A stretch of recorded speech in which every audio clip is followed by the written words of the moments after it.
इस जमीन पे हजारों साल पहले मशरिक व मगरिब पे हुकूमत करने वाला एक बदतरीन बादशाह जो अपने आप को खुदा कहलाता था।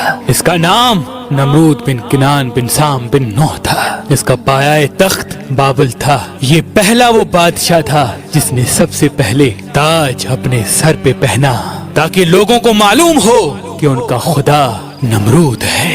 एक रात इस खुदा कहलाने वाले बादशाह ने ख्वाब देखा कि एक तारा आसमान में इस तरह से चमक रहा है कि उसके नजदीक सूरज और चांद बुझे हुए नजर आ रहे हैं। जैसे ही वो बेदार हुआ, अपने महल के नजूमियों से पूछा तो उन्होंने बताया, तुम्हारी सल्तनत में एक जवान ऐसा आएगा जो तेरा मर्तबा दबदबा खत्म कर देगा और इस तेरी हुकूमत को नीस्तो नाबूद कर देगा। बस नमरूद ने हजारों बच्चों को मरवा दिया और इस हुक्म को नाफिज किया कि मर्द औरतों से दूर रहें, लेकिन अल्लाह जो चाहे वो होके रहता है। अल्लाह ने अपनी रहमत के खजाने में से अपनी खलील का ज़ुहूर कर दिया।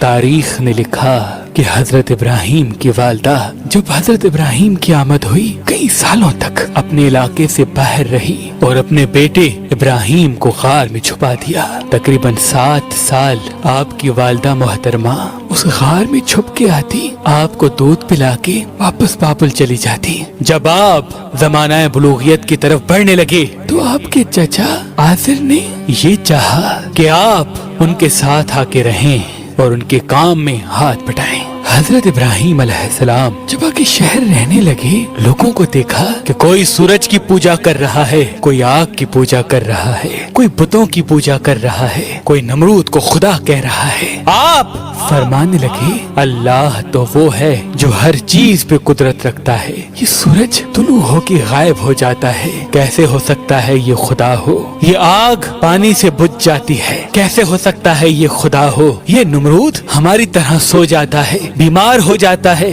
कैसे हो सकता है ये खुदा हो?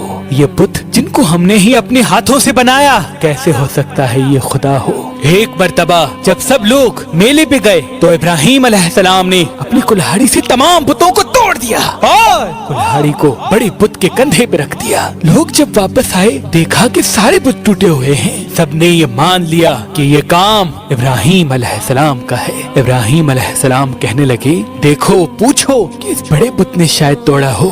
सब हैरत से पूछने लगे कि ये बुत कैसे तोड़ सकता है? तो आप फरमाने लगे, मैं भी तो यही कहना चाहता हूँ कि जब ये किसी बुत को तोड़ नहीं सकता तो ये हमारा खुदा कैसे हो सकता है? नमरूद ने ये हुक्म नाफिज करवाया कि एक ऐसी आग जलाई जाए जिसमें इब्राहिम को इस तरह से जलाया जाए कि लोग इबरत हासिल करें। 2 सालों तक लकड़ियों को जमा किया गया और एक बहुत ही बड़ी आग जलाई गई। फरिश्तों ने अल्लाह की दरबार में फरियाद को बुलंद किया कि ऐ अल्लाह, हमें हुक्म दे कि हम तेरी खलील को बचा सकें। अल्लाह ने फरमाया, जाओ देखो, अगर इब्राहिम तुमसे मदद तलब करे तो जरूर उसकी मदद करना। हर एक फरिश्ता इब्राहिम के पास आके कहने लगा, ऐ अल्लाह के नबी, ऐ अल्लाह के खलील, हुक्म फरमाए, हम आपकी मदद करें। इब्राहिम ने फरमाया, मेरा दोस्त मेरी मदद करेगा, मेरा अल्लाह खुद मेरी हिफाजत करेगा। बस जैसे ही नमरूद ने मंजनी में डाल के अल्लाह के नबी को आग में डाला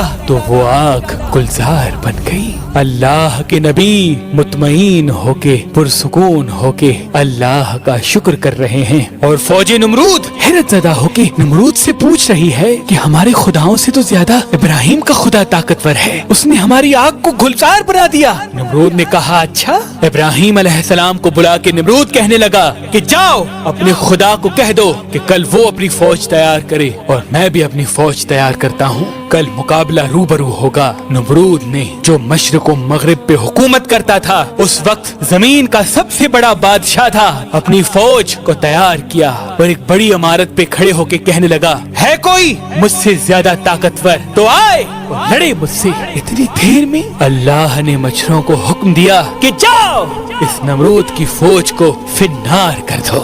वहाँ से बड़ी बड़ी मच्छर आए और नमरूद की फौज के एक एक फर्द का खून और गोश्त खा गए। नमरूद हैरत ज़दा देख ही रहा था कि एक लंगड़ा मच्छर नमरूद की नाक में घुस गया। नमरूद अपने सर को दीवारों पे मारने लगा कि मुझे कोई बचाए। लेकिन अफसोस, अल्लाह का अज़ाब जब आता है तो कोई किसी को बचा नहीं पाता। वो फौरन अपने महल में आया, बेचैन होने लगा, अपनी खादमीन से कहने लगा कि अपनी जूतियों से मेरे सर को मारो। जब जब नमरूद के सर पे कोई जूता मारता था, नमरूद को सुकून आता था, क्योंकि वो मच्छर नमरूद की नाक से होते हुए नमरूद के दिमाग तक आ पहुंचा और धीरे धीरे उसके दिमाग को चाटता रहा। तारीख ने लिखा, वो बदतरीन बादशाह, वो जो अपने आप को खुदा कहलाकर अल्लाह के बंदों को गुमराह करता था, अब वही बंदे अपनी जूतियों से उसका सर पीटते थे और ऐसे तड़प तड़प के वो फिन्नार हो गया। उसकी सल्तनत नीस्तो नाबूद हो गई। सलाम हो अल्लाह के नबी इब्राहिम खलीलुल्लाह पर। बेशक अल्लाह के सिवा कोई खुदा नहीं और वो ही है जो हर चीज पे कुदरत रखता है, जो हर चीज पे कुदरत रखता है।